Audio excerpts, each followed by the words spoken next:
Buenos días, mis queridos hermanos. Le ruego a nuestro Dios que nos envíe su Espíritu, que nos capacite para poder entender su verdad, su realidad, su perspectiva. Eh, el hombre suele hacer planes, ¿verdad? Yo también hice. Como tengo que salir a la huerta y preparar el terreno, ya que voy retrasado por lo menos 3 semanas, aún no he plantado no he sembrado ninguna semilla. Ya estamos casi a mediados de enero, por lo tanto hace un mes que debía de haber puesto los planteles para la huerta y empezar a trabajar. Pero el hombre hace sus planes, pero los planes del hombre tienen que estar siempre sometidos a la voluntad de Dios o tenemos problemas, ¿verdad? Eh, y no es que cuando estemos sometidos a la voluntad de Dios no tengamos problemas. No, para esto se encarga el enemigo, ¿verdad? Pero más nos vale estar sometidos a la voluntad de Dios, porque entonces sí seremos su pueblo. De otro modo, no seremos su pueblo. Y es justamente lo que vamos a tratar de entender hoy, porque antes de poder salir muy por la mañana, al hacer mis estudios y mis cosas que hago por la mañana, ¿verdad? Dios me trajo la atención, me puso en mi mente eh, este mensaje, y Y claro, hay que transmitirlo, ¿verdad? Porque queramos o no queramos, la auténtica realidad es que estamos al final del tiempo. Y esta mañana Dios me reveló una incógnita que yo hacía mucho tiempo que no entendía, que había pensado que había cierto, quizás no lo llamaría error, ¿no? Pero había algo que no entraba en mi mente, no encajaba con lo que la profecía dice y con lo que yo creía saber, ¿verdad? Pero, como os digo, cuando estamos acompañados por el Espíritu de Cristo, Él nos ilumina. Y aunque haya unos 4 años al menos que tenía ese problema en mi mente, esta mañana por fin comprendí. Dios me dio luz, probablemente que haya llegado la hora, ¿verdad? Dios me dio luz y llegué a comprender esta, esta verdad que por un lado está bien, por el otro lado es una terrible verdad. Y, y vamos a entender precisamente, hoy vamos a tratar de entender esta realidad porque creo que son cuestiones, como os dije también en la reflexión que vimos ayer, mucha gente no se da cuenta que el sellamiento no es lo mismo que la boda del Cordero. Por lo tanto, el sellamiento ocurre antes. El afianzamiento de la verdad, ¿verdad? El sellamiento es un afianzamiento de la verdad. Y eso tiene que ocurrir antes de que aparezca la ley dominical, ¿verdad? Porque la ley dominical da inicio al tiempo de angustia. Es decir, en ese tiempo estaremos probados, ¿verdad? Si todo aquello que tenemos como verdad, fundamentos, realmente es una realidad para este pueblo final. Pero vamos a ver eh, más profundidad, porque precisamente eso es lo que Dios trata de revelarnos. Mayor profundidad porque necesitamos entender eh, los eventos finales y algunos otros detalles que pues Dios no para de revelarme y de darme a entender y que son fundamentales para este momento. Por lo tanto, el tema que hoy vamos a tratar está titulado Nuestro sumo sacerdote en el lugar santísimo. Y vamos a tratar de entender el día de la expiación y la obra que tiene que tener lugar en el día de la expiación. Es decir, lo que hoy vamos a tratar de entender es la columna vertebral que tiene ciertos detalles, ¿verdad? Pero nosotros esos detalles en realidad los hemos tratado siempre. Siempre hemos tratado de ayudar a entender al pueblo cómo podemos prepararnos para poder participar de la boda del Cordero, del último evento, ¿verdad? Porque con la boda del Cordero se termina el tiempo de gracia.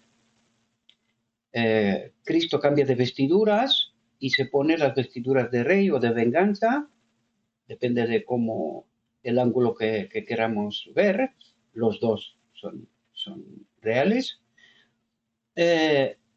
Y entonces ya no hay más pueblo. A partir de aquel momento la obra se termina y nosotros necesitamos entender lo único que queda por ocurrir mientras Cristo cambia de vestiduras. Aquí en la tierra va a haber el decreto de muerte. Después de la boda del Cordero va a haber el decreto de muerte. Pero el pueblo de Dios ya está unido en matrimonio con Cristo, por lo tanto no le va a pasar absolutamente nada. Esto es justamente lo que vamos a tratar de entender hoy. Es decir, el día de la expiación, desde su inicio, partiendo de 1844, ayer hacíamos una mención a esta fecha, vamos a partir de 1844 y vamos a ver que Dios tuvo varios intentos de preparar la esposa, su novia, su esposa, ¿verdad? Con la cual se va a casar. Y desgraciadamente el enemigo consiguió truncar esos planes, ¿verdad? Que Jesús tenía. Pero ahora yo creo que tenemos la verdad total, puedo decir total, es decir, entendemos los eventos que han de ocurrir y qué es lo que los causará, ¿verdad? Por lo tanto, lo único que toca es prepararnos, no queda otra, ¿verdad? Por lo tanto, el título de nuestra reflexión, nuestro sumo sacerdote en el lugar santísimo. Vamos a ver de qué nos habla Dios, ¿verdad? Antes de salir a la huerta y empezar a preparar las cosas, porque ya os digo, tengo un retraso tremendo y desgraciadamente, pues yo lo he dicho en otras ocasiones, mucha gente goza de las verdades que comparten este ministerio, pero este ministerio no se alegra del acompañamiento de aquellos que deberían de ser la esposa.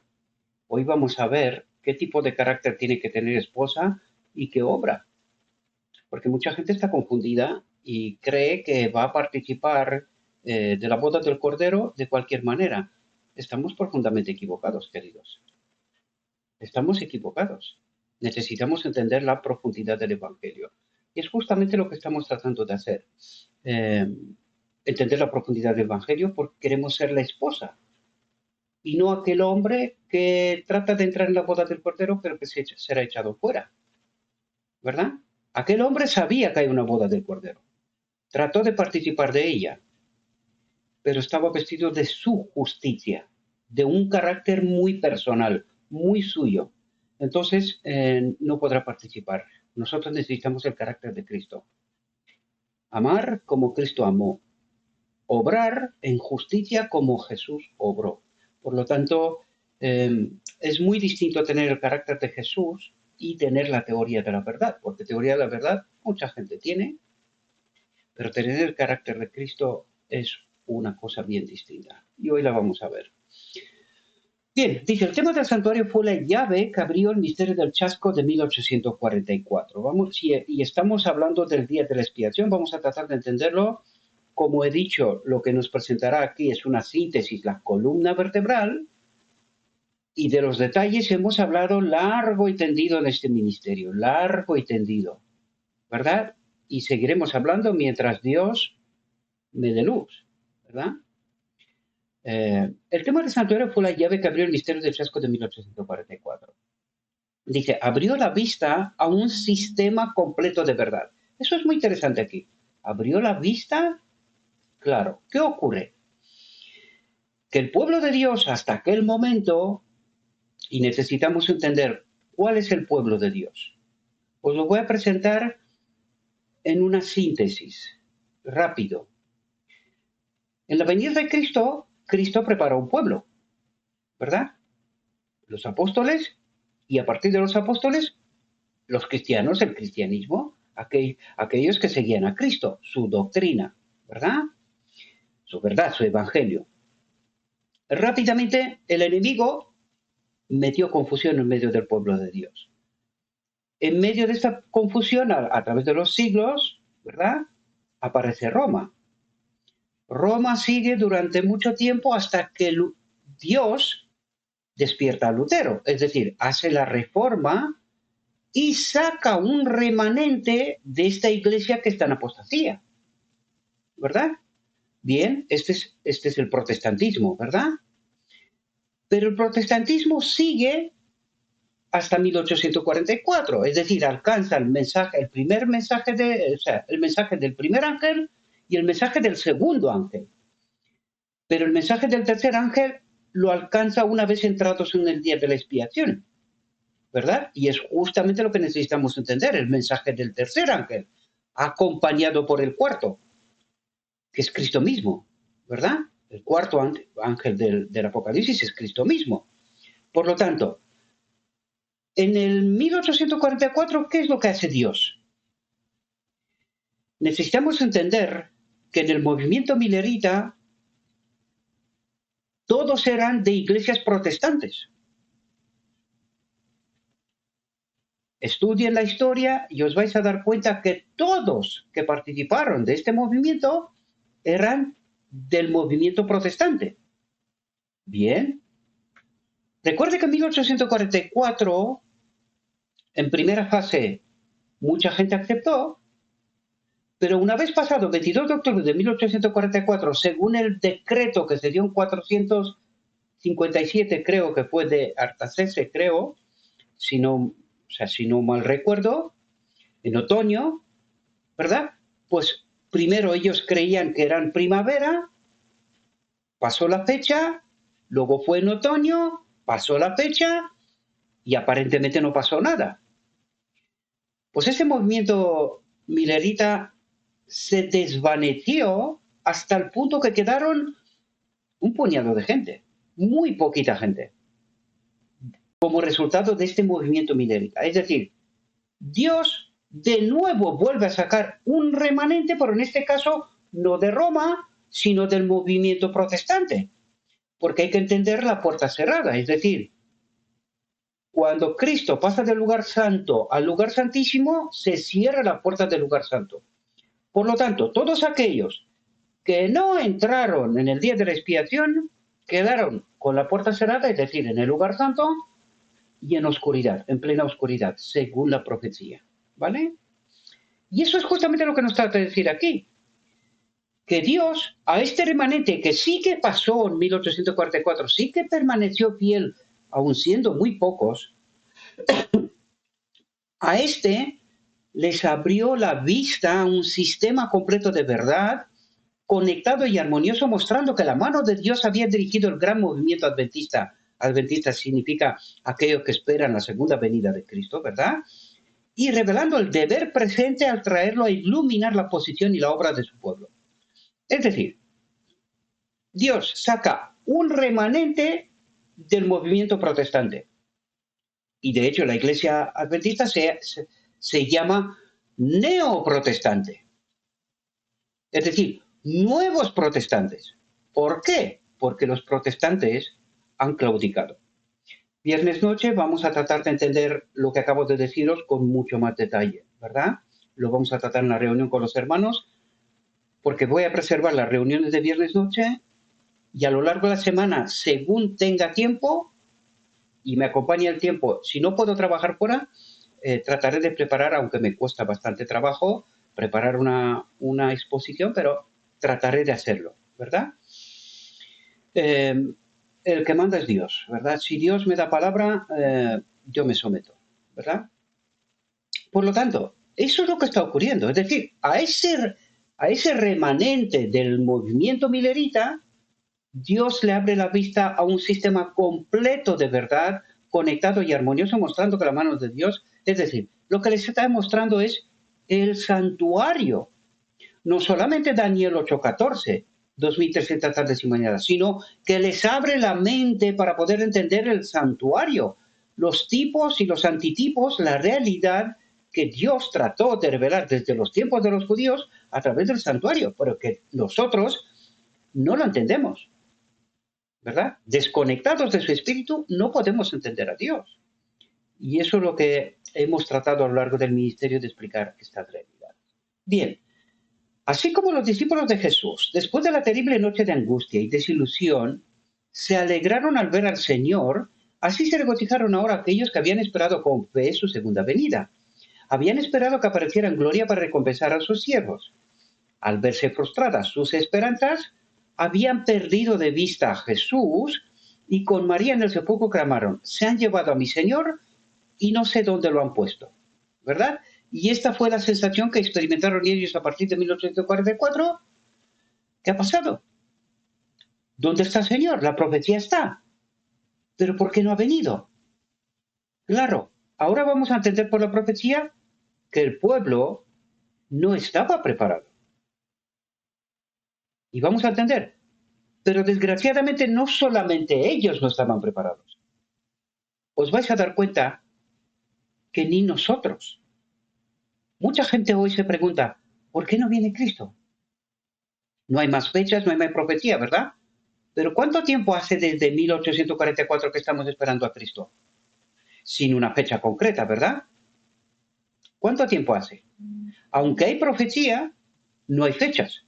Hay profecías, sabemos que han de ocurrir eventos, por ejemplo, la ley dominical, por ejemplo, la boda del Cordero, por ejemplo, el decreto de muerte.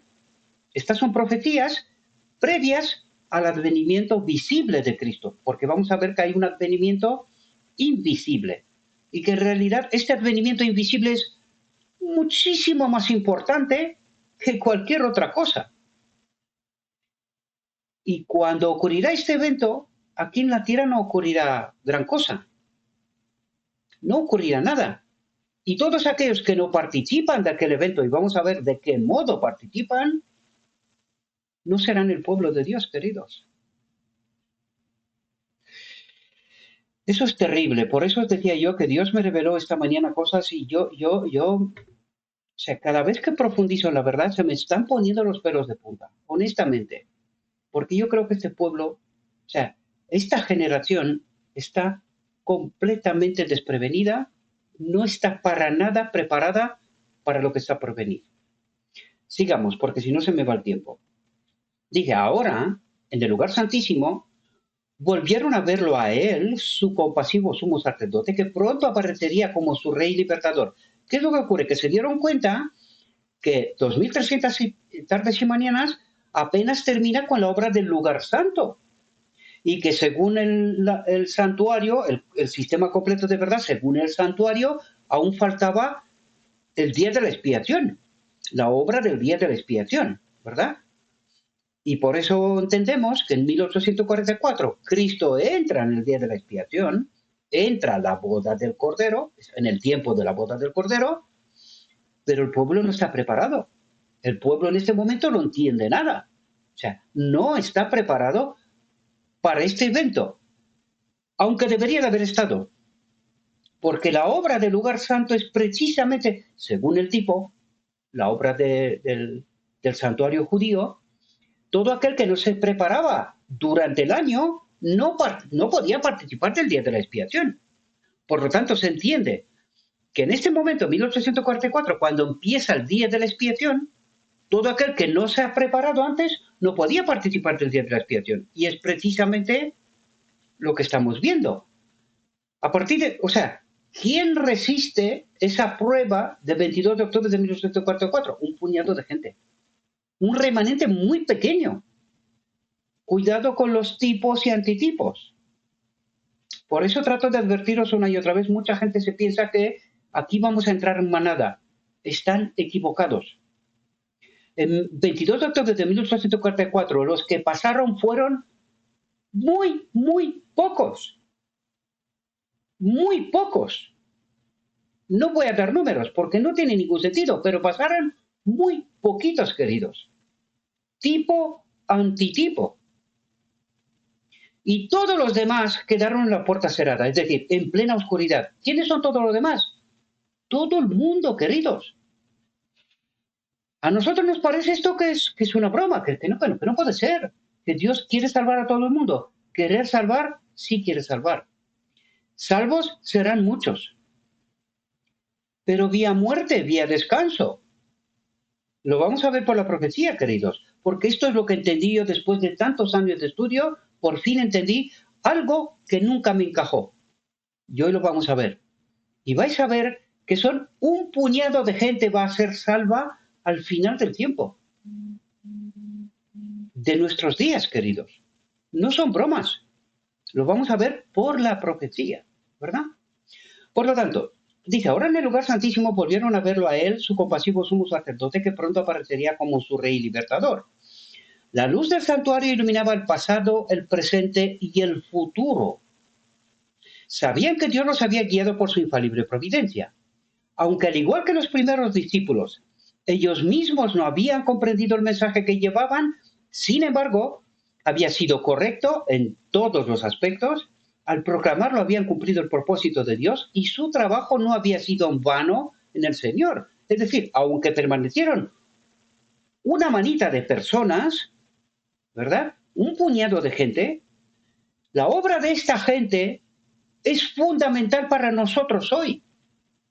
Y podríamos decir, desde 1844, que empezó el Día de la Expiación, que con ellos empezó el conteo de los 144,000, que serán la esposa, lo vamos a ver por la profecía. Una cosa será la esposa, otra cosa será el pueblo. Son dos cosas distintas, lo vamos a ver por la profecía. Lo vuelvo a advertir, ¿verdad? Me repito tanto porque es algo importante aquí. Hay algo sumamente importante y que nosotros obviamos, desconocemos. Yo mismo, hasta hoy, no lo entendía del todo. No lo entendía del todo. Dice, engendrados de nuevo para una esperanza viva, dice engendrados.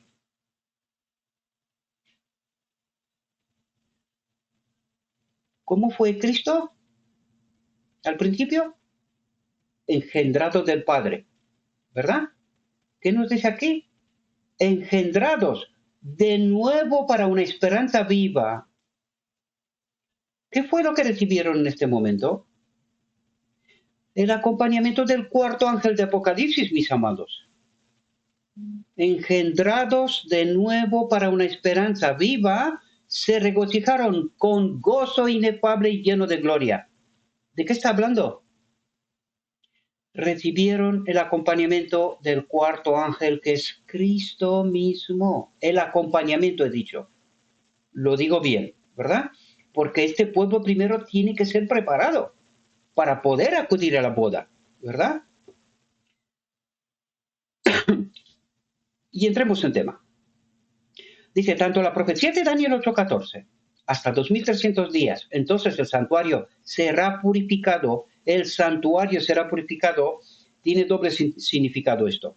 Primero, lo vimos en la reflexión anterior, los registros en el cielo, pero los registros en el cielo no pueden ser purificados mientras no se purifica la realidad, que somos nosotros, ¿verdad? La esposa ha de ser preparada, ¿verdad?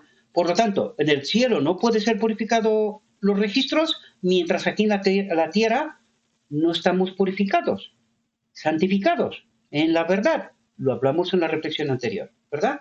Por lo tanto, y el mensaje del primer ángel, temed a Dios y dadle gloria, porque ha llegado la hora de su juicio, de su liberación. Entiéndase que cuando se habla en la Biblia de juicio, Dios busca liberar el pueblo. Su pueblo está cautivo, el hombre está cautivo en el mundo del enemigo. Por lo tanto, cuando habla de juicio, el juicio es para el enemigo, en el sentido que nosotros lo entendemos. Pero en el sentido del pueblo es liberación. Dios busca librarnos del dominio del pecado. Y es así como necesitamos entenderlo, ¿verdad? Dice, señaló el ministerio de Cristo en el lugar santísimo, el juicio investigador y no la venida de Cristo para la redención de su pueblo y la destrucción de los impíos, que es lo que habían entendido inicialmente ellos con Daniel 8:14. Ellos creían que la tierra iba a ser purificada, pero no habían comprendido el sistema completo de verdad del santuario de los judíos. Y necesitábamos entender estas realidades, todos estos eventos, ¿verdad? Dije, el error no había estado en el cómputo de los periodos proféticos, sino en el evento que tendría lugar al final de los 2300 días. Y este evento es importante. Era para ellos, sigue siendo importante para nosotros, queridos, porque tenemos que hacernos una pregunta fundamental. Cristo quiso venir a partir de 1844, ¿verdad? Próximo. ¿Tendría que haber venido Cristo? Sí, la condición, este pueblo se hubiese preparado, hubiese entendido el significado del día de la expiación y su propósito. No pasó. En 1888 hubo otro intento. Tampoco el pueblo estaba preparado. Rechazaron a Cristo. Y ahora la profecía nos dice que Dios tiene misericordia hasta tercera y la cuarta generación. Pues nosotros acabamos de entrar en la quinta. Y ahora sí que sí, tiene que haber un pueblo. Y yo os digo, lo he dicho en muchas ocasiones, hay un pueblo, ya lo hay, ya se está preparando. Hay poca gente, es verdad, pero hay un pueblo, ahora sí que hay un pueblo. Ese puñado que entraron en 1844, se está repitiendo la historia ahora, queridos. Y vamos a ver cómo de poquitos van a ser. ¿Por qué? Por la profecía. Para que nosotros seamos esta esposa con la cual se tiene que casar Cristo, esta esposa tiene que ser preparada, tiene que cumplir unas condiciones. Y nosotros necesitamos ver si nosotros estamos cumpliendo estas condiciones o solo creemos que sí, pero que la desgraciada realidad es que no. Y cada vez que os digo esto, yo ya lo sé, la gente se pone a huir. ¿A dónde? Siempre lo he dicho, ¿a dónde vamos a huir? De la verdad solo podemos huir al enemigo. De la verdad no podemos escondernos. Es este espejo que nos está reflejando en nuestra cara, en nuestros ojos, la realidad. ¿Que no me gusta? Esto significa algo. Pero que cuando me encuentro con esta realidad, para mí el huir es la solución. Permítame decir, con perdón de mi alma, estás muerto. No entendiste nada. Tú no puedes ser la novia. La novia ha de mirar en el espejo, ha de entender la realidad, ha de preparar un carácter. Y esta es una condición que la vamos a estudiar precisamente hoy, ¿verdad? Eso es lo que necesitamos entender. Dice, a causa de este error, los creyentes habían sufrido desilusión. Pero todo lo predicho por la profecía y todo lo que las escrituras podían esperar, se había cumplido. Dice, en el mismo momento en que lamentaban el fracaso de sus esperanzas, había ocurrido el acontecimiento de que estaba predicho por el mensaje y que debe cumplirse antes de que el Señor pueda aparecer para dar recompensa a sus siervos. Y cuidado, queridos, porque esto es un tipo. Es un tipo de la boda del Cordero. La última, la real, la definitiva. Y mucha gente experimentará precisamente esta desgraciada realidad. El evento predicho se cumplirá. Pero se cumplirá con aquellos que se han preparado, que han entendido la realidad. Y Ezequiel 9 nos dice que, por desgracia, la grandísima mayoría no sabrán nada de esta realidad. No sabrán nada. Sigamos. Dice, Cristo había venido no a la tierra, como se esperaban, sino como se prefiguraba en el tipo, al lugar santísimo del templo de Dios en el cielo. El profeta Daniel lo representa viniendo en ese momento al anciano de los días, al Padre, ¿verdad?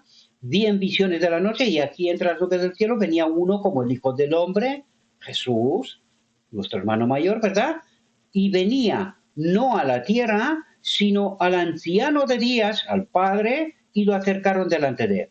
Dice, esta venida también fue predicha por el profeta Malaquías. Cuidado con la profecía de Malaquías, queridos. Acabamos de estudiarla hace no tanto. Es verdad que nos enfocamos en el tema de los diezmos y las ofrendas. Pero cuidado, porque Dios nos advierte que esto tiene que ver con el carácter. ¿Qué carácter tenemos?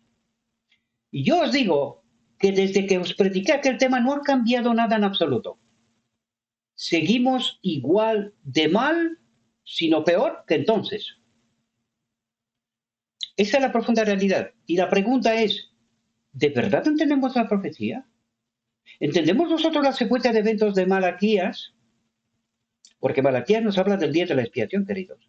Y vais a ver que todo está conectado, incluidos los diezmos y las ofrendas. Todo está conectado. ¿Por qué? Porque Cristo necesita hacer la obra final.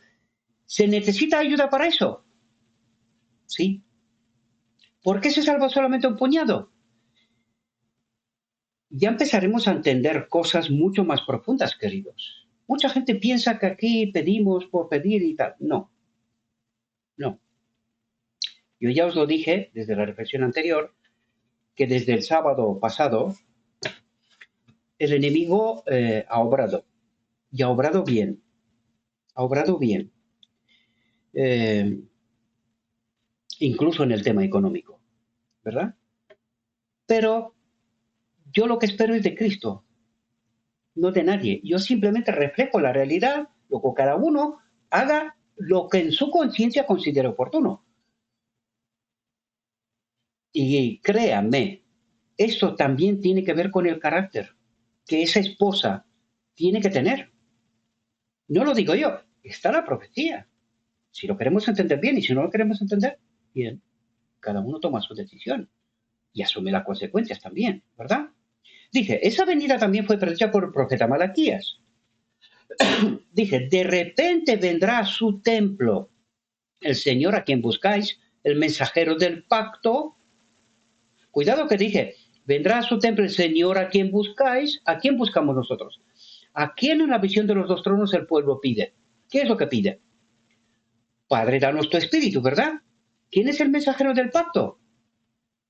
Es el espíritu de Cristo, aquel que era uno igual a Dios, que en la encarnación se despoja de esa vida, nos la regala a nosotros, la humanidad, y primero la toma Él. ¿Por qué? Porque Él tiene toda la verdad, está capacitado para tomar una elección. Por lo tanto, elige ser acompañado por esa gloria de Dios, por esa vida que Adán perdió en Edén.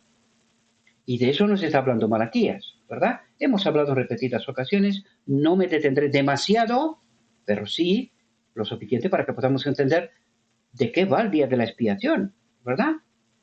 Dice, de repente vendrá a su templo el Señor a quien buscáis, mensajeros del pacto, en quien os deleitáis, he aquí Él viene, dice el Señor de los ejércitos.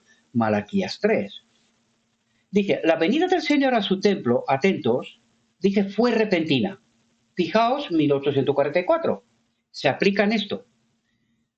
Os advierto, 1888 se aplica en esto. La boda del Cordero final se aplica en esto. Por eso os hablaba yo de rechazo de 1844. Solamente aceptaron un pequeño grupo, pero este pequeño grupo aún había de ser preparado. Lo vamos a ver por la profecía, ¿verdad? 1888, este pueblo que se supone que debería de haber sido preparado, siendo acompañado por el cuarto ángel, que es Cristo mismo, por la profeta, todo el espíritu profecía, que es palabra de Cristo, ¿verdad? El cuarto ángel, mucha gente no entiende la profecía, por eso rechaza el espíritu profecía, pero cada uno es libre de hacer lo que en su santa gana le da, ¿verdad? Si quiere perder la eternidad tontamente, pues es libre, no hay problema, ¿verdad? Pero ahora el pueblo final tiene que entender esto a detalle, porque tenemos la experiencia desde 1844 hasta la fecha y los distintos rechazos, incomprensiones por el pueblo de Dios, y tenemos más profecía, que también está profetizado, ¿verdad? Dije, la venida del Señor a su templo fue repentina e inesperada para su pueblo. Allí no lo buscaban. Dije, esperaban que viniera a la tierra en llama de fuego para vengarse de los que no conocen a Dios y no obedecen el Evangelio. Atentos, dije, pero el pueblo aún no estaba preparado para encontrarse con su Señor. Desconocía la profecía, había de ser preparado, y eso es lo primero que pasó. Desde 1844 hasta 1888, ¿verdad? Esto fue lo que pasó. Dios trató de preparar un pueblo. ¿Qué pasó en 1888? ¿Por qué es importante entender el evento y los trasfondos de por qué se llegó a rechazar? Pues es importante, queridos, porque estamos repitiendo la historia, la grandísima mayoría, y no tenemos ni idea de lo que estamos haciendo y el precio tan alto que vamos a pagar, porque no tenemos la profecía. La esposa no se ha preparado. Eso es la parábola de las 10 vírgenes, ¿verdad? Algunas estaban y otras no, ¿verdad? No nos dice proporciones, lo parte por dos, pero no nos habla de proporciones. Pero las proporciones son terribles, queridos. Literalmente terribles.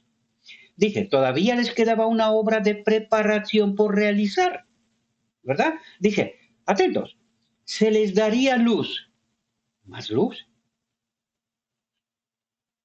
¿Qué luz? ¿Cómo iba a ser esta luz? El espíritu de profecía. Dice que los 144.000 tienen el espíritu de profecía, el espíritu de Jesús. Se le va a dar más luz. Dice, dirigiendo sus mentes al templo de Dios en el cielo, dice, de la obra que está haciendo Jesús allí, ¿verdad? Dice, y como siguieran por fe a su sumo sacerdote en su ministerio allí. Atentos, se les revelarían nuevos deberes. Nuevos deberes. Esos nuevos deberes los tenía en la Biblia. Sí, pero no los entendía. Si no se les mandaría nueva luz, si no estarían acompañados por el cuarto ángel, no entenderían. Pero curioso, se les dio luz, les acompañó el cuarto ángel, y cuando llegó 1888, el enemigo triunfó, queridos. Teniendo el cuarto ángel, el espíritu de profecía, la sierva, teniendo esta luz, y se perdieron igualmente. Tipo, antitipo, queridos. Necesitamos entender las realidades porque estas no son bromas, queridos. Para nada en absoluto. Dice, dirigiendo sus mentes al templo de Dios en el cielo, como siguieran por fe a su sumo sacerdote del ministerio ahí, se les revelarían nuevos deberes, otro mensaje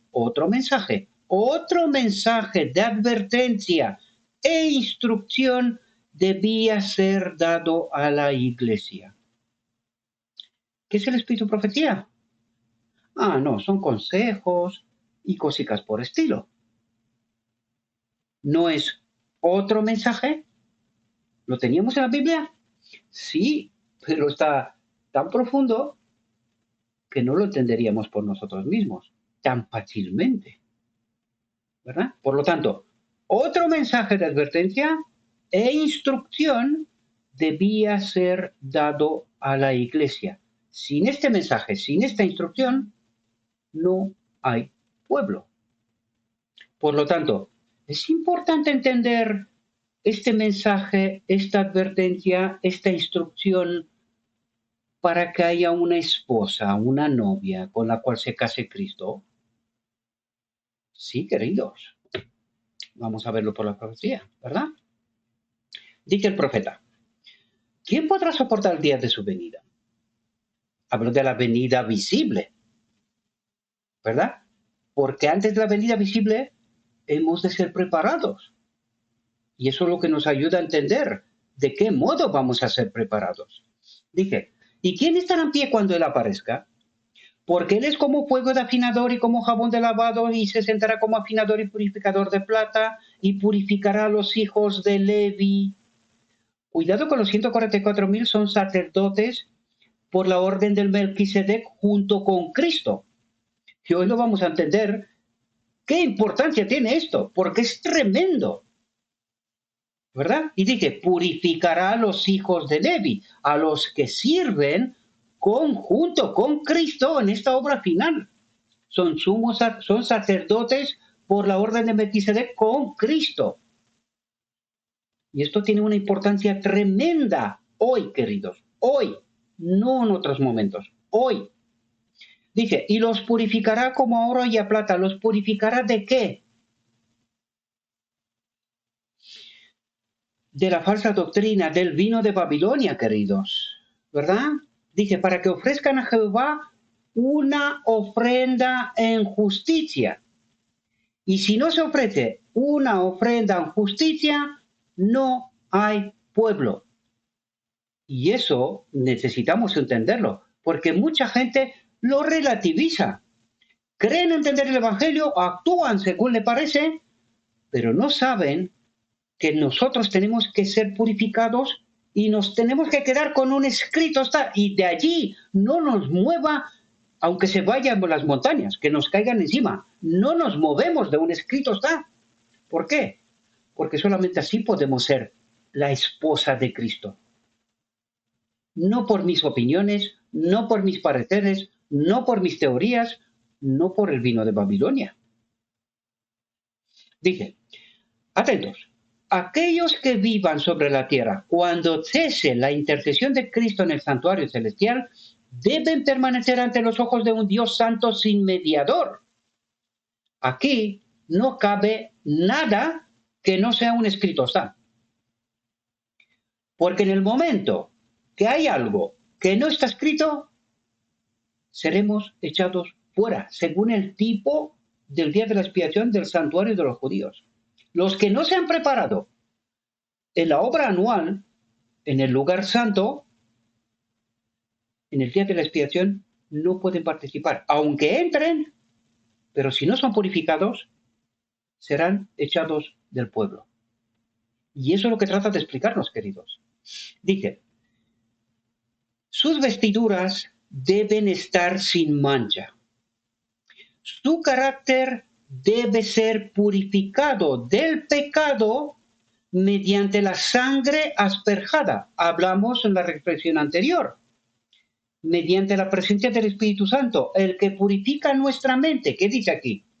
Su carácter debe ser purificado del pecado mediante la sangre asperjada. Su carácter, su mente, debe ser purificada. ¿De qué? Del vino de Babilonia, queridos. El Apocalipsis 14 nos dice que son vírgenes, ¿verdad? Que no han bebido del vino de Babilonia. Es decir, han purificado su mente. Toda falsa doctrina, todo aquello que no está escrito, no entra aquí.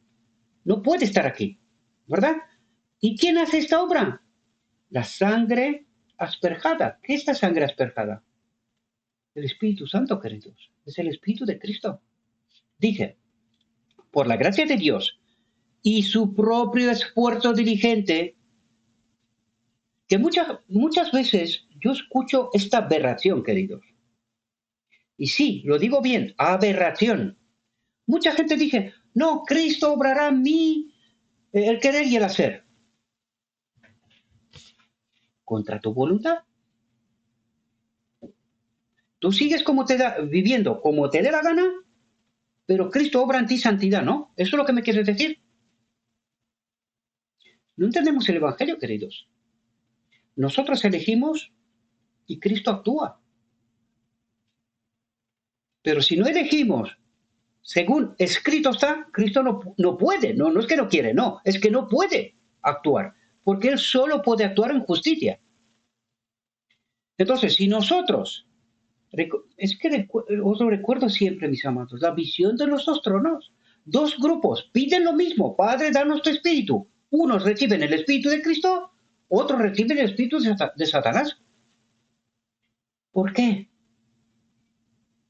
Porque alguien les ha predicado un evangelio contaminado. No os preocupéis, pecamos hasta que Cristo viene y Él, pues el querer y el hacer y su santa voluntad y nos salva. Queridos, todos aquellos que creen esto están muertos ya y no lo saben. El Apocalipsis dice, anda tu nombre que vives, pero estás muerto. Espiritualmente tú no eres parte del pueblo de Dios. Lo único que te falta es el día del juicio final para que te des cuenta que has sido engañado, que morirás eternamente, querido y querida. Esto no son bromas, y eso es lo que Dios trata de decirnos. Dice, su carácter debe ser purificado del pecado, de todo aquello que nos separa de Dios. El pecado es aquello que nos separa de Dios, ¿verdad? Mediante la sangre asperjada, mediante el Espíritu Santo, mediante el Evangelio, ¿no? Dice, por la gracia de Dios y su propio esfuerzo diligente, deben ser vencedores en la batalla contra el mal. ¿Cómo venció Cristo? Escrito está. ¿Cómo tiene que vencer este pueblo? Escrito está. No ideas mías, no pensamientos, no doctrinas, no principios, no filosofías, no hombres, no nada. Cristo y solo Cristo. Escrito está. Punto. Y todos aquellos que no tienen ese carácter, ese es el carácter de Jesús. Todos aquellos que no tienen ese carácter, no han participado de esta obra con el Espíritu Santo para purificar su mente de toda la basura de este mundo, no son salvos. Lo digo desde ahora. Hay tiempo ahora para prepararse. Santifíquense, por favor, porque no serán salvos con mentiras y engaños. Por eso siempre digo yo, cuidado, a quién seguís, a quién escucháis, cuidado. No lo digo por señalarme a mí que yo soy la verdad y los demás son el engaño. No crean a nadie, empezando por mí. Siempre, siempre, siempre os he enseñado, escrito está. Y os he dirigido a Cristo. No he dicho que me tenéis que creer a mí. No, no, no, no, no. Yo soy un indicador en la autovía que os dice, está escrito, mirad lo que está escrito. ¿Entendéis? Si entendéis, tenéis que hacer algo. Si no, sois libres. Dios no hará milagros. No lo ha hecho con los judíos. No lo ha hecho con los cristianos. No lo ha hecho con Roma. No lo ha hecho con la iglesia protestante. No lo ha hecho con la iglesia neoprotestante. No lo hará con el pueblo final. Ese tipo de milagro no existe. O lo entendemos o moriremos. De dos, una. Nosotros elegimos. O nos santificamos en la verdad o somos libres. Pero cuidado con las consecuencias. Cuidado con las consecuencias.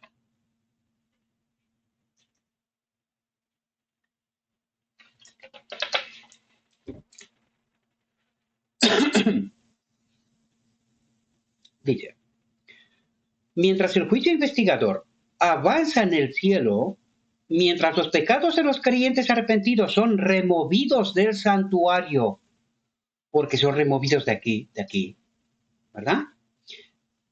Dice, debe haber una obra especial de purificación, de eliminación del pecado. ¿Qué es el pecado, queridos? El vino de Babilonia, las mentiras, los engaños y las doctrinas de demonios. Y nosotros necesitamos entender qué separó a Adán de Dios. La mentira y el engaño. El hijo de perdición, el enemigo, esto separó a Adán de Dios. ¿Qué nos va a unir a nosotros a Dios? Purificar nuestra mente, quedarnos con escrito está.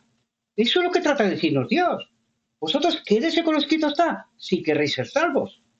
Si queréis permanecer en el vino de Babilonia, sois libres, pero moriréis, queridos. Esa es la advertencia. Dice, mientras los pecados de los creyentes arrepentidos son removidos del santuario, debe haber una obra especial de purificación, de eliminación del pecado entre el pueblo de Dios en la tierra. Cuando dice entre el pueblo de Dios en la tierra, ¿a quién se refiere? A los que están en vida. A Satanás, al enemigo de Dios, no le importan los muertos. A él le importan los vivos. Mientras no hay una generación en vida que pueda hacer la demostración que hizo Jesús, que el hombre sí puede obedecer la ley de Dios, si está conectado con Dios, si se queda con un escrito está. Esa es la demostración que tiene que hacer el pueblo final, queridos. Si no entendemos los tipos y los antitipos, moriremos. No podemos ser ese pueblo de Dios. Por tanto, aquí se refiere el pueblo de Dios que está en vida en la tierra. Los que han pasado al descanso serán juzgados o liberados por sus obras, por la luz que han tenido, por sus obras. Pero el pueblo final ha de ser purificado en vida, en vida. Y esto es una obra tremendísima, queridos. La recompensa también está a la medida, la recompensa. Y lo vamos a ver por la profecía, ¿verdad? Pero esta obra es tremenda, queridos, de purificación. Dice, esta obra se presenta más claramente en los mensajes de Apocalipsis 14, el mensaje del tercer ángel. ¿Y dónde está explicado esto a detalle? En Espíritu y Profecía, queridos. Es el mensaje, las advertencias y las instrucciones que se le dio al pueblo final. o al pueblo que vive en el día de la expiación. Desgraciadamente, ya vimos en cuántas ocasiones fuimos engañados. No estuvimos preparados. Porque esta preparación deberíamos de haberla tenido en el lugar santo. Hay que entender los tipos y los antitipos del santuario de los judíos. Los que no se preparaban en la obra anual no podían participar de la obra del día de la expiación. Mientras nosotros estamos en el día de la expiación y aún no hemos entendido el anual. Por eso en la visión de los dos tronos advierte este pueblo desde el principio que uno detrás de otro se iba a parar al lugar santo. ¿Por qué? Porque no lo habían entendido. Pero ¿qué ocurre allí? Que en ese trono lo ocupa el enemigo. Y de allí yo diría que no se sale, queridos. Un milagro del cielo, recuerden, el mayor milagro es que un alma se convierta. Solo un milagro del cielo podrá hacer que de aquel lugar alguno salga. Y lo digo por la profecía, sé lo que estoy diciendo. No estoy advirtiendo al pueblo porque me dé la gana. No, está escrito, queridos. Y ese es el trabajo que yo tengo. Advertiros sobre lo que está escrito. La decisión es totalmente vuestra, como mía. Dice, cuando esta obra se haya cumplido, ¿por qué no viene Cristo, queridos? ¿Tiene un pueblo? Hay un pueblo preparado, afianzado en la verdad. ¿Sabéis cuándo va a venir la ley dominical? Mucha gente está esperando la ley dominical.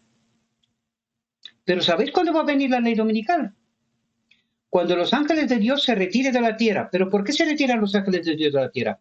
Porque hay un pueblo afianzado en la verdad. Mientras no hay un pueblo afianzado en la verdad, no puede ser sellado, ¿verdad? En este afianzamiento de la verdad, mucha gente confunde el sellamiento con la boda del Cordero. Ya os lo advertí, esto es un engaño, otro engaño más. Primero tenemos que ser afianzados en la verdad para que aparezca la ley dominical. ¿Por qué no aparece la ley dominical? Porque no hay un pueblo preparado aún. Espero que podáis entender la secuencia de los eventos, porque es importantísima, queridos. Importantísima. Y mucha gente no entiende, sigue con la confusión. No estudia, no tratan de entender. ¿Qué va a pasar? Pues se perderá. Desgraciadamente, se perderá. Dice, cuando esta obra se haya cumplido, los seguidores de Cristo estarán listos para su aparición. ¿Hay un pueblo? ¿Hay seguidores de Cristo que estén listos? Pregunta fundamental, queridos, fundamental. Porque mucha gente cree, no, yo sigo a Cristo. ¿Así? Seguimos. Aquí estamos, seguimos. Año tras año, tras año y tras año y más año. Pero llegará un momento cuando Dios dice, hasta aquí. No hay más tiempo. El que esté preparado, que se siga preparando. Y el que no, se acabó. ¿Tiene Cristo un pueblo preparado?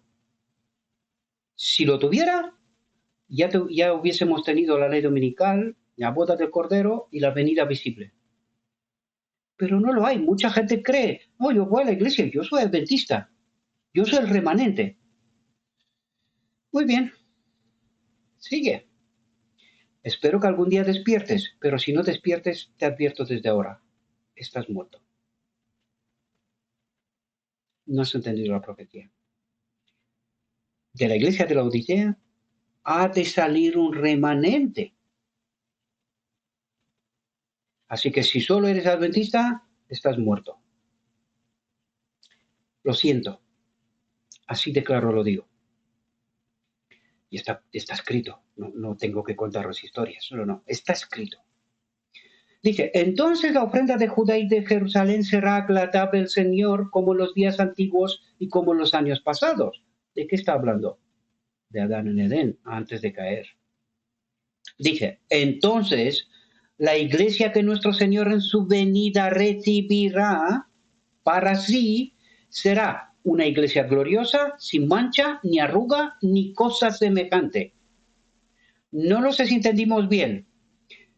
Iglesia gloriosa, llena del Espíritu de Cristo, sin mancha, ni arruga, ni cosa semejante. ¿Cómo tiene que ser nuestro carácter? Aquí lo tenemos, queridos. Dice, entonces ella mirará hacia adelante como la mañana, bella como la luna, clara como el sol y terrible como un ejército con estandartes. ¿Verdad? Dice, además de la venida del Señor a su templo, Malaquías también predice su segunda venida, la venida visible en la nube de los cielos, ¿verdad? Su venida para la ejecución del juicio. ¿Qué dijimos que es juicio? La liberación. Es decir, viene a recoger a los suyos. Porque ¿qué pasa con los demás? ¿A qué estará destinado esta tierra? A fuego y destrucción. Ha de ser restaurada después de 1000 años, ¿verdad? Por lo tanto, dice, su venida para la ejecución del juicio con estas palabras. Y dice, y me acercaré a vosotros para el juicio y seré testigo rápido contra los hechiceros. Atentos, porque esto es Malaquías 3. Dice, y seré testigo rápido contra los hechiceros, adúlteros y contra los que juran en falso y contra los que oprimen en su salario al asalariado. Ups. ¿Esto es una condición para ser el pueblo de Dios? Oprimen en su salario al asalariado, a la viuda y al huérfano, y que desvían de su derecho al extranjero, y no me temáis, dice Jehová de los ejércitos. ¿Esto tiene que ser el carácter de los 144.000? Gabriel, otra vez, vamos a lo mismo, una y otra vez. Queridos, yo soy un asalariado vuestro, y según lo que está escrito, vosotros no sois pueblo de Dios, queridos. Lo siento de mi alma que tengo que decir esto. ¿Es este vuestro carácter? ¿Estáis vosotros participando por los dones que cada uno de nosotros recibimos? De la obra de Cristo final. ¿Final?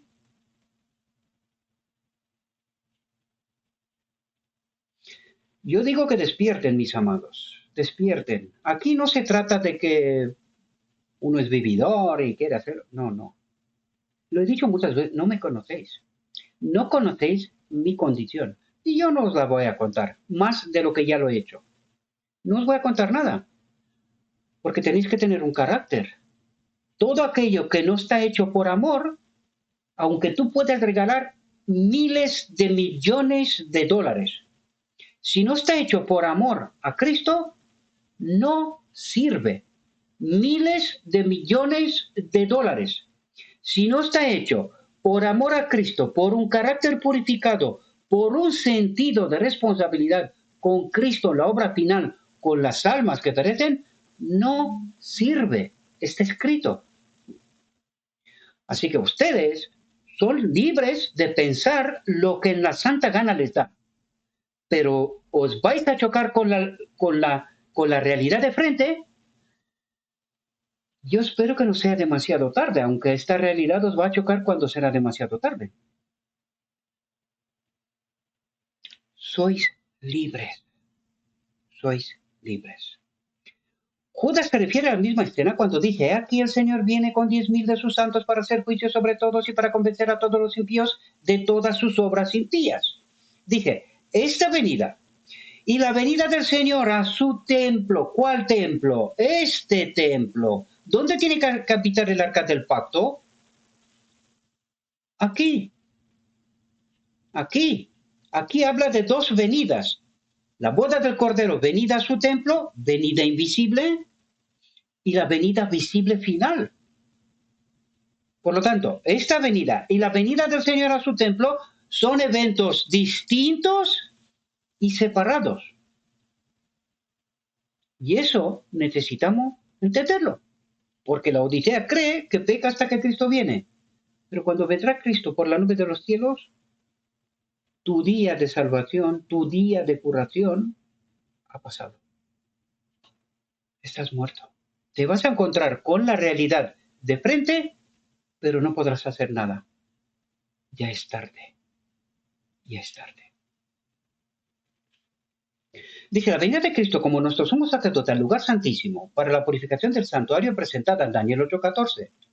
La venida del Hijo del Hombre al anciano de días, como se presenta en Daniel 7:13. Y la venida del Señor a su templo, predicha por Malaquías, son descripciones del mismo evento. Fijaos, en distintas etapas, ¿cuál ha sido la comprensión? Está hablando Daniel 8:14, 1844. Daniel 7:13, la venida del Señor a su templo, que también es predicha por Malaquías, pasó en 1888. Debería de haber pasado. ¿Qué pasó? Fuimos engañados. El pueblo no estaba preparado. ¿Verdad? Y ahora, pues se vuelve a repetir la historia, porque todavía no hay un pueblo, a pesar de lo que algunos creen. No hay este pueblo. Si hubiese tenido Cristo este pueblo, ya estaría viniendo. Ya estaríamos participando de los eventos finales. ¿Verdad? Dije, y la venida del Señor a su templo, predicida por Malaquías, son descripciones del mismo evento, y esto también está representado por la venida del novio al matrimonio, descrito por Cristo en la parábola de las 10 vírgenes. Por lo tanto, estos eventos, en distintas etapas, fijaos la comprensión que tuvimos en todas las etapas. Y os vais a dar cuenta que nos llevó Cristo desde 1844, desde la guardería, cuando empezamos a entender que el santuario de los judíos es un sistema completo de verdades y que tenía una importancia tremenda, sobre todo en el día de la expiación. ¿Qué pasó en 1888? Tenían un poquito más de comprensión, pero el pueblo aún no estaba preparado. Rechazaron a Cristo. La pregunta es, ¿y ahora? Ha habido más intentos. Yo siempre os he hablado de 1950. Los hermanos Whelan y Short, en pleno congreso, en 1950, advierte al pueblo que el pueblo está adorando a un falso Cristo. ¿Qué hizo el pueblo? Rechazó el mensaje. Mandaron a los siervos ir al campo y trabajar, cobrar vuestro salario, calladitos, que nosotros sabemos lo que estamos haciendo. ¿Sabían lo que estaban haciendo? Sí. 1980. La imagen de la bestia, la doctrina de la Trinidad. ¿Sabían lo que estaban haciendo? Yo creo que no. Ellos dicen que sí, pero yo creo que no. ¿Y qué va a pasar al final con este neoprotestantismo? Adoptará la marca. En 80 adoptamos la imagen de la bestia, la doctrina de la Trinidad, pero al final adoptará la marca de la bestia. El domingo. A la iglesia oficial. Sí. Esto va a pasar. ¿Por qué? Porque está profetizado. Y yo me quedo con lo que está escrito. Los hombres pueden cantar en coro, todos los hombres, lo contrario. Lo siento, yo me quedo con Cristo. Y eso es lo que tiene que hacer el remanente final. Quedarse con escrito está, con Cristo. ¿Verdad? Sigamos. Atentos. Porque aquí viene una sorpresa que me costó años entender. No la había entendido. Dice, en el verano y otoño de 1844 se proclamó, he aquí viene el esposo. Luego se desarrollaron las dos clases representadas por las vírgenes prudentes y las insensatas. Lo que pasó en 1844. Se quedaron un puñado de gente, rechazaron la mayoría. Una clase que esperaba con gozo la aparición del Señor y que se había estado preparando diligentemente para encontrarse con Él. Otra clase que influenciada. Atentos, porque estos son tipos de nuestra realidad, queridos. Dios trata de revelarnos qué pasó para poder entender ahora, ¿verdad? Y dice, otra clase que influenciada por el miedo y actuando por impulso, ¿cómo que por impulso? Por sentimiento. La visión de los tronos dice que unos actúan por sentimiento y otros actúan por fe. ¿Fe basada en qué? En lo escrito está. Por lo tanto, ¿por qué rechazaron los que rechazaron? Por impulso. Ay, no hables mal de la iglesia, no hables mal del pastor, no hables mal de no sé qué, no. ¿Están fundamentados en las escrituras o están fundamentados en palabras de hombres, sentimientos, apartenencia a un club social, como lo llamo yo? Pues esa es la diferencia y eso es lo que trata de decirnos. ¿Por qué se perdieron lo que se perdieron? Aquí lo dije, otra clase que influenciada por el miedo y actuando por impulso. ¿El miedo qué es, queridos? Cuando estamos en desconocimiento. ¿Y por qué estamos en desconocimiento? ¿No tenemos la verdad? ¿O sí? Entonces, ¿por qué miedo? Porque no tenemos la verdad. Nosotros creemos que sí, pero la realidad es que no, queridos. Influenciada por el miedo y actuando por impulso, se había satisfecho con una teoría de la verdad, pero estaba desprovista de la gracia de Dios. No estaba acompañada por el Espíritu de Cristo. Estaba acompañada por un otro espíritu, con la teoría de la verdad. ¿Juega el enemigo con esto? Oh, le encanta. Es la mejor forma de engañarnos. Le encanta. ¿Por qué se perderá lo que se perderán? Los que tienen una teoría de la verdad. Aquí tenéis la respuesta, mis amados. Dije, en la parábola, cuando llegó el novio, las que estaban preparadas entraron con él a las bodas. Dije, la venida del novio aquí vista tiene lugar antes del matrimonio. Dije, el matrimonio representa la recepción por parte de Cristo de su reino. La ciudad santa, la Nueva Jerusalén, que es la capital representante del reino, llamada la novia, la esposa del Cordero. Dije, el ángel le dijo a Juan, ven acá, te mostraré la novia, la esposa del Cordero. Me llevó en espíritu, dice el profeta, y me mostró aquella gran ciudad, la Santa Jerusalén, que descendía del cielo de Dios. Dije, claramente entonces, atentos, la novia representa a la ciudad santa y las vírgenes que salen en el coto del novio son un símbolo de la iglesia. En el Apocalipsis se dice que el pueblo de Dios es invitado a la cena de la boda del Cordero. ¿Dónde tiene que ocurrir esto? En el cielo. La cena tiene que ocurrir en el cielo. Por lo tanto, el pueblo de Dios se une con Dios en el cielo. ¿Por qué? Porque no está en vida ahora, queridos. Ese pueblo se une en el cielo porque no está en vida ahora. Y fijaos, dije, en el Apocalipsis dice que el pueblo de Dios es invitado a la cena de bodas.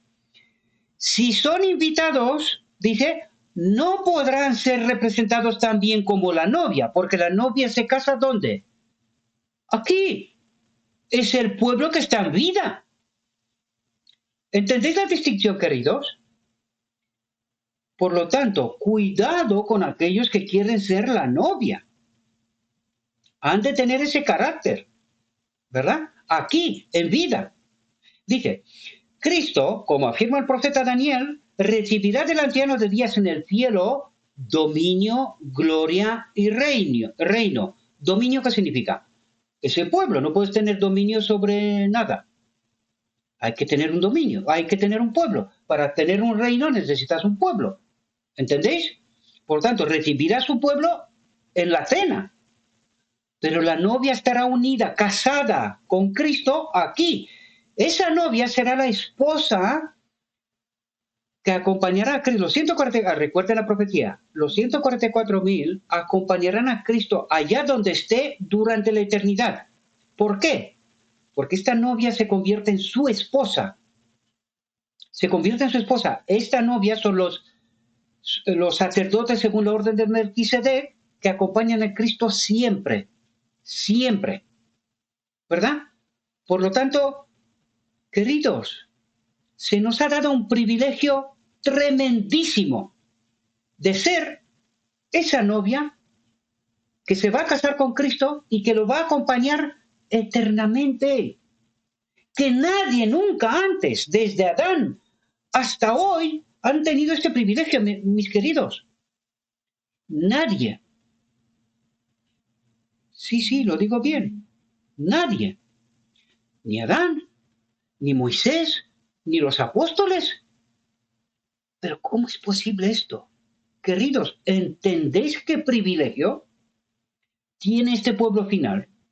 Pero ¿sabéis lo que dice al mismo tiempo? La tremenda que tiene que ser esta obra ahora. Porque ¿cuánto tiempo esperó Dios y espera para que haya este pueblo? ¿Entendéis las almas que están debajo del altar en Apocalipsis que dicen, Señor, ¿hasta cuándo? ¿Cuándo se va a terminar esto? Porque estamos esperando. Metafóricamente, para que entendamos. ¿Por qué están esperando? Porque aquí en la tierra no hay un pueblo, no hay una novia preparada, queridos. ¿Hasta cuándo digo yo que todavía no estoy bajo el altar? Por la gracia de Dios. ¿Hasta cuándo, queridos, queremos permanecer borrachos del vino de Babilonia? ¿Hasta cuándo? ¿Algún día tenemos intención de despertar? ¿O queremos ser sellados para la muerte como en Ezequiel 9? Despierten, queridos, porque la obra de purificar ese carácter es una obra tremenda, mis amados. Tremenda. Y no hay mucho tiempo para ella. No hay mucho tiempo para ella. Dice, recibirá la nueva Jerusalén, la capital de su reino, preparada como una novia atada para su marido. Dice, habiendo recibido el reino, vendrá en su gloria como rey de reyes y señor de señores, para la redención de su pueblo que se sentará con Abraham, Isaac y Jacob a su mesa en su reino, para participar de la cena de las bodas del Cordero. ¿Verdad? Y esto me costó años entender. La diferencia entre esa novia que está en vida y que será la esposa de Cristo eternamente, con la diferencia entre el pueblo, toda la suma del pueblo, que recibirá en la boda, en la cena del Cordero, que será en el cielo. Es decir, esta gente está al descanso. Por eso los recibirá allí. Pero la novia está en vida aquí. Y todo aquel que no es novia, no es salvo. Miles de millones de personas, queridos, que están en vida en este momento sobre el faz de la tierra. Al mismo tiempo, quiero advertir, queridos, a todos aquellos que han de ser la novia. Yo no lo sé si entendemos la obra que hay que hacer, porque hay que dar un mensaje al mundo. No lo sé si entendemos esta obra, queridos. Esa novia tiene un mensaje que dar al mundo. El verdadero mensaje, porque el mensaje que la Odisea cree que tiene ahora mismo está contaminado, es vino de Babilonia. Esa novia es la que tiene la verdad. Esa novia es la que tiene que hacer esta obra final. Así que, mis amados, prepárense, porque no queda mucho tiempo.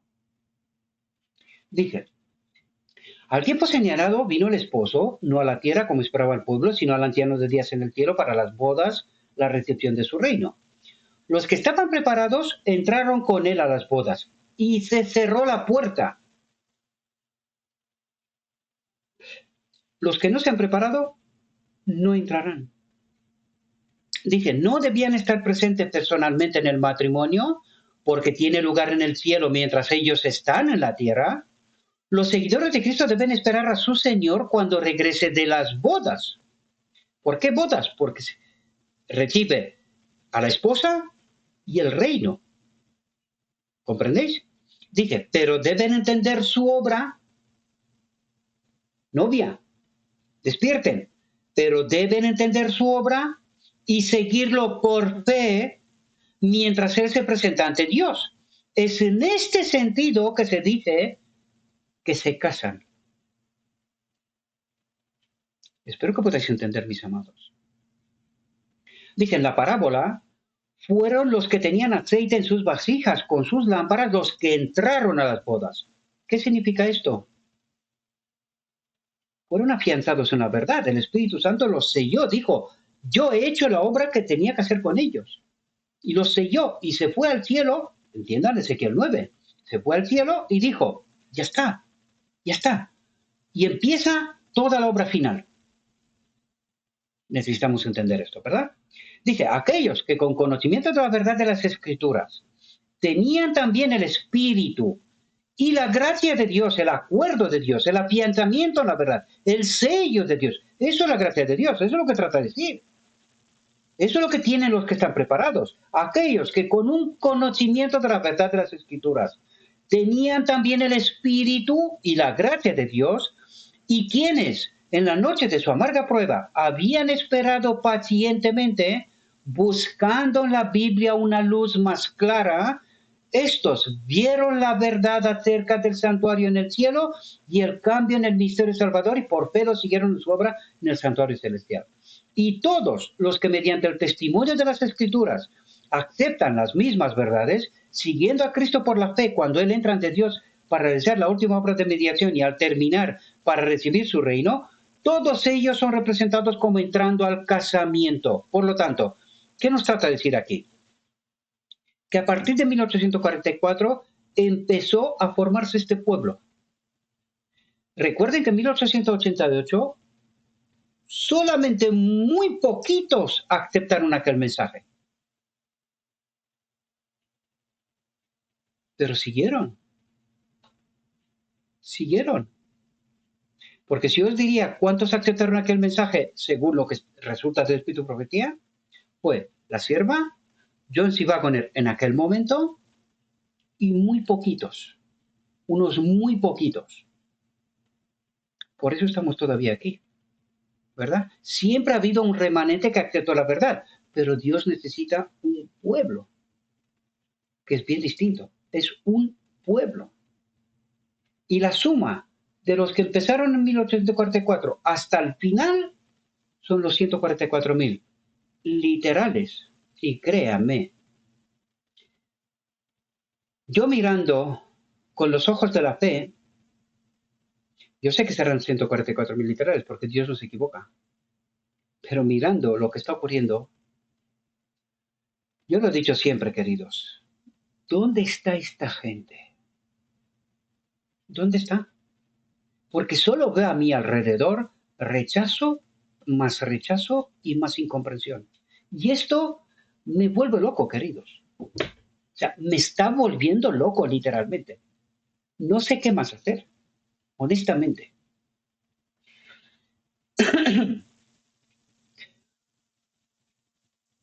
Vale, lo leímos, sigamos. Dice, en la parábola de Mateo 22 se introduce la misma figura del matrimonio y se representa claramente que el juicio investigador tuvo lugar antes del matrimonio. Juicio investigador.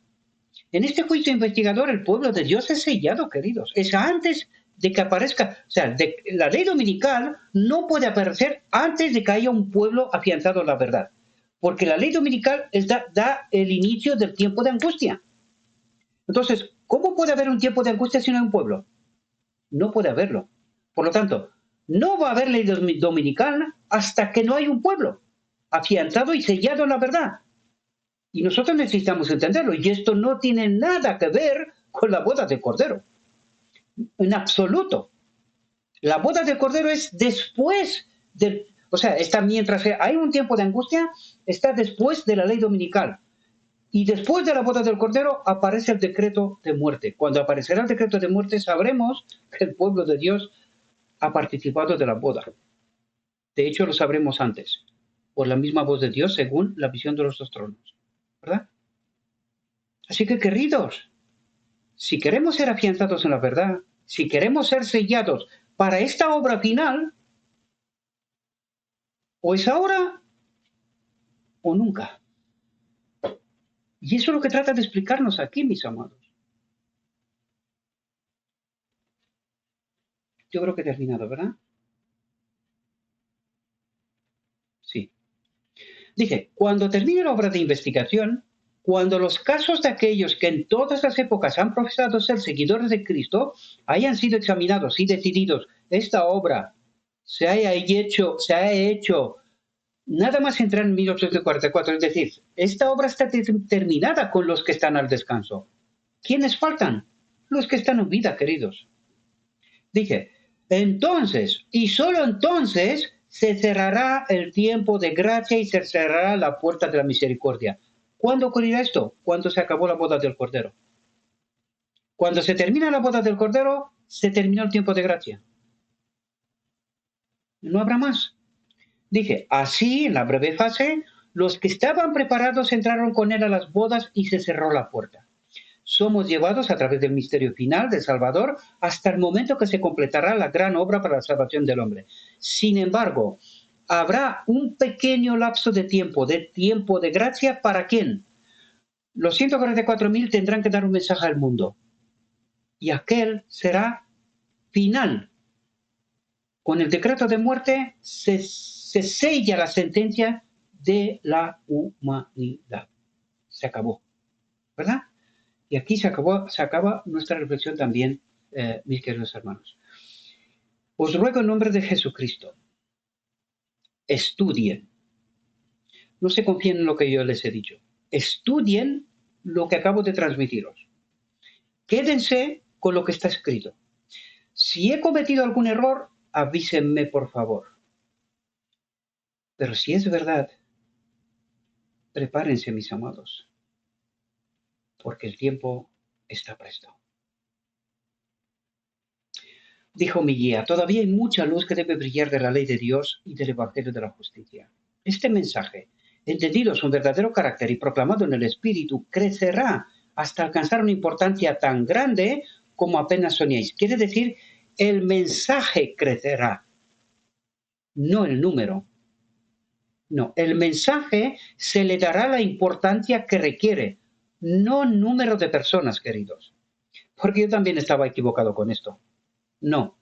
Dice, este mensaje, habla del mensaje, dice, este mensaje, entendido en su verdadero carácter y proclamado en el Espíritu, crecerá hasta alcanzar una importancia tan grande como apenas soñáis y iluminará la tierra con su gloria. Iluminar a la tierra quiere decir que este mensaje se dará a conocer y cada uno tendrá que tomar su decisión. Pero este mensaje lo darán los 144.000 que han participado de la boda del Cordero, llenos de la gloria de Dios, del Espíritu de Cristo.